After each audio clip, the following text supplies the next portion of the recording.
આ શું ભાઈ? અંબાજી પાસે કરોડોની જમીન હડપવાનો ગજબનો કેસ. મૃતક મહિલા કલેક્ટર ઓફિસે આવી, દસ્તાવેજ અંગૂઠો માર્યા અને ₹15 લાખ બેંકમાં આવ્યા અને ઉપડી પણ ગયા. બોલો, અંબાજીના ગબ્બરથી માંડી પોણા 5 કિલોમીટર દૂર મોટું જમીન કૌભાંડ થયું છે. હાઈવે નજીક આવેલી કરોડોની જમીન મેળવવા માટે એક મૃતક મહિલાને કાગળ પર જીવતી કરવામાં આવી. બોલો, કલેક્ટરની ઓફિસમાં એ મહિલા હાજર થઈ, જમીનના દસ્તાવેજ પર અંગૂઠા કર્યા અને ₹15 લાખ બેંકના ખાતામાં પણ પડી ગયા અને ઉપાડી પણ લીધા. બોલો, પરંતુ આ વાત એટલેથી અટકતી નથી. હજુ આ કેસમાં ઘણું બધું મોટું ખુલવાનું બાકી છે. સોનાની લગડી જેવી જમીન પર માથાભારે લોકોની નજર કેવી રીતે બગડી, સરકારી તંત્રને ભાનમાં લઈને ડોક્યુમેન્ટ સાથે કેવી રીતે છેડા કરવામાં આવ્યા અને અસલી વારસદારને સાઇડલાઇન કરીને મહિલાને નિસંતાન બતાવવાની થયેલી મથામણ.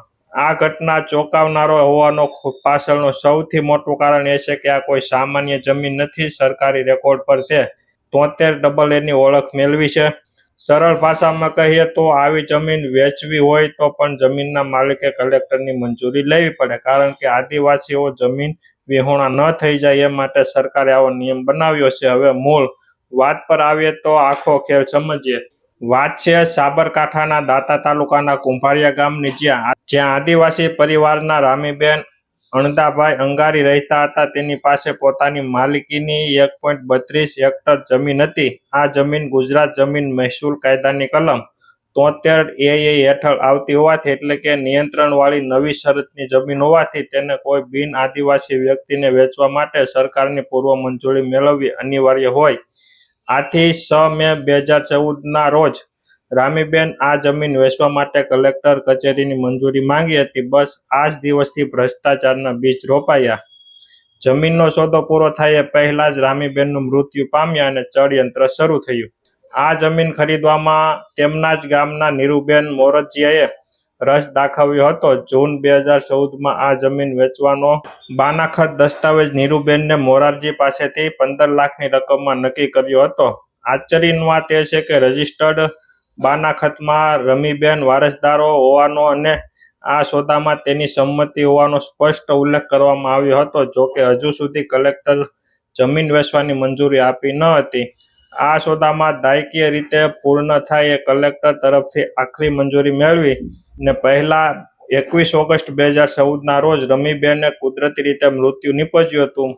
માતાના અવસાનના 4 જ દિવસ બાદ, એટલે કે 25 ઓગસ્ટ 2014ના રોજ પુત્ર જોધાભાઈએ કુંભારિયા ગ્રામ પંચાયત નિયમિત પ્રમાણે મરણની નોંધ પણ કરાવી દીધી હતી.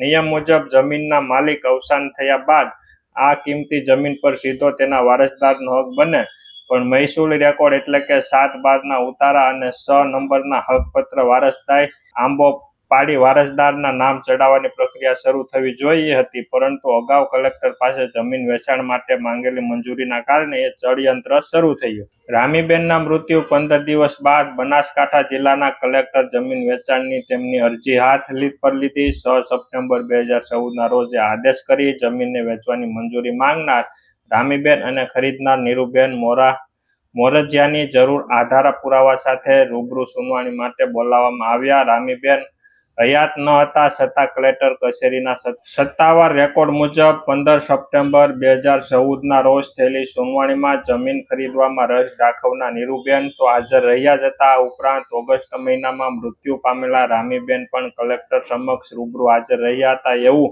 એમ નથી કહેતા કે ઓફિશિયલ રેકોર્ડ બોલે છે, એમને સ્પષ્ટ છે કે તે બદલે અન્ય કોઈ મહિલા હાજર રહી હતી. તો આવી રીતના કૌભાંડ કરવામાં આવ્યું છે. તો આ માટે તમારું શું કહેવું નીચે કોમેન્ટમાં લખો. વિડીયોને લાઇક કરી વધુમાં વધુ શેર કરો.